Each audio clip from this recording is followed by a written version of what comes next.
दोस्तों, मैं संगीता तिवारी धन परिवार चैनल में आपका हार्दिक स्वागत करती हूँ। दोस्तों, आज की वीडियो में हम बात करेंगे कि रामनवमी का इतना बड़ा महत्व हमारे धर्मशास्त्र में क्यों है। भगवान श्री राम की इस दिन पूजा किस प्रकार से करें और मर्यादा पुरुषोत्तम श्री राम को प्रसन्न करने के लिए रामायण की किस चौपाई का इस दिन पाठ करने से भगवान को अति प्रसन्नता होती है और जीवन के सभी संघर्ष भी दूर होते हैं। तो वीडियो बहुत महत्वपूर्ण है, अंत तक देखिएगा। अगर वीडियो पसंद आए तो लाइक और कमेंट ज़रूर कीजिएगा। दोस्तों, आपका एक लाइक और कमेंट्स मेरे लिए बहुत महत्वपूर्ण होता है, तो लाइक तो ज़रूर ही किया कीजिए। दोस्तों, भगवान श्री राम हिंदू धर्म के एक ऐसे प्रतीक हैं जो धर्म, सत्य, कर्तव्य और आदर्शों का पालन किए हैं। यह रामनवमी प्रमुख त्यौहार के रूप में माना जाता है हिंदू के, जो भगवान श्री राम के जन्मोत्सव के रूप में मनाया जाता है। दोस्तों, चैत्र मास के शुक्ल पक्ष में के नवमी तिथि के दिन श्री राम त्रेता युग के अयोध्या के राजा दशरथ और रानी कौशल्या के पुत्र के रूप में जन्मे। उन्हें मर्यादा पुरुषोत्तम भी कहा जाता है। रामनवमी का महत्व केवल भगवान राम के जन्म से नहीं है, जन्म तक सीमित नहीं है, बल्कि यह सत्य, धर्म और न्याय की विजय का प्रतीक भी है। इस दिन लोग व्रत रखते हैं, रामचरितमानस का पाठ करते हैं और राम का भजन कीर्तन करते हैं, श्री राम की आराधना करते हैं। दोस्तों, भगवान को अति प्रसन्न करने के लिए और उनकी चौपाइयों का, रामायण की चौपाइयों का पाठ करते हैं, सुंदरकांड का पाठ करते हैं। दोस्तों, सबसे पहले ये जानते हैं कि भगवान श्री राम कौन है, क्यों इतना उनका महत्व है। तो देखिए, श्री राम हिंदू धर्म के 7वें अवतार और विष्णु की सबसे महत्वपूर्ण अवतारों में से एक हैं। वे अयोध्या के राजा दशरथ के ज्येष्ठ पुत्र थे और उनका जीवन आदर्श मानव के रूप में प्रस्तुत किया जाता है। दोस्तों, श्री राम का जीवन आदर्श पुरुष, आदर्श पुत्र, आदर्श पति के रूप में जाना जाता है। उन्होंने रावण का वध करके अधर्म पर धर्म की विजय प्राप्त की और अपने राज्य में राम राज्य की स्थापना की, जो न्याय और सुख समृद्धि का प्रतीक है।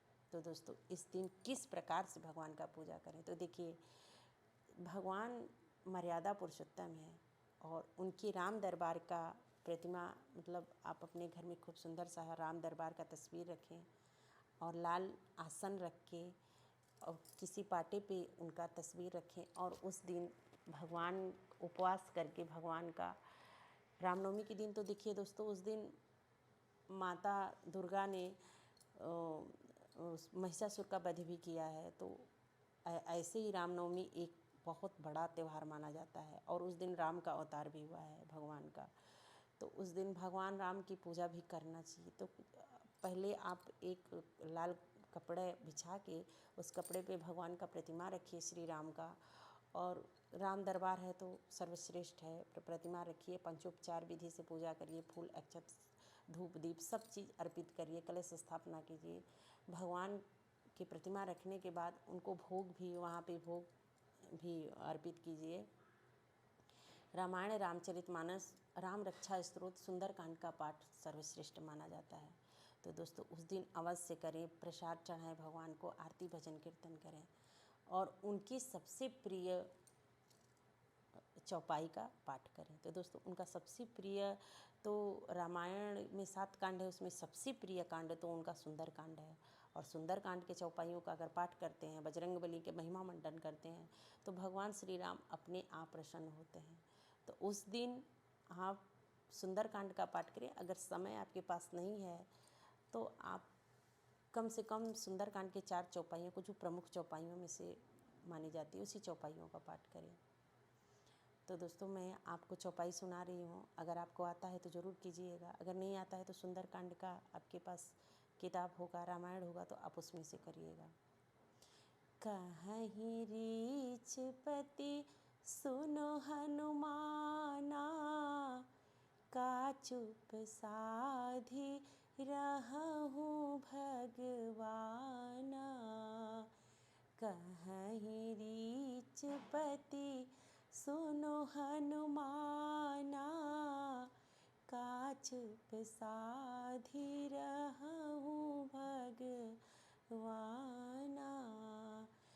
पवन तनय बल पवन समाना, बुद्धि विवेक विज्ञान निधाना। कवन सुकाज कठिन जग माही, जो नहीं होई तात तुम पाही। दीन दयाल विरद संभारी, हरहु नाथ मम संकट भारी।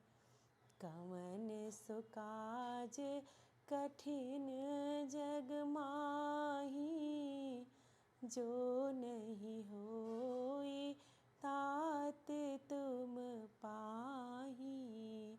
दोस्तों, इस चौपाई का उच्चारण आप रामनवमी के दिन अवश्य करिएगा और भगवान श्री राम मर्यादा पुरुषोत्तम अति प्रसन्न होंगे।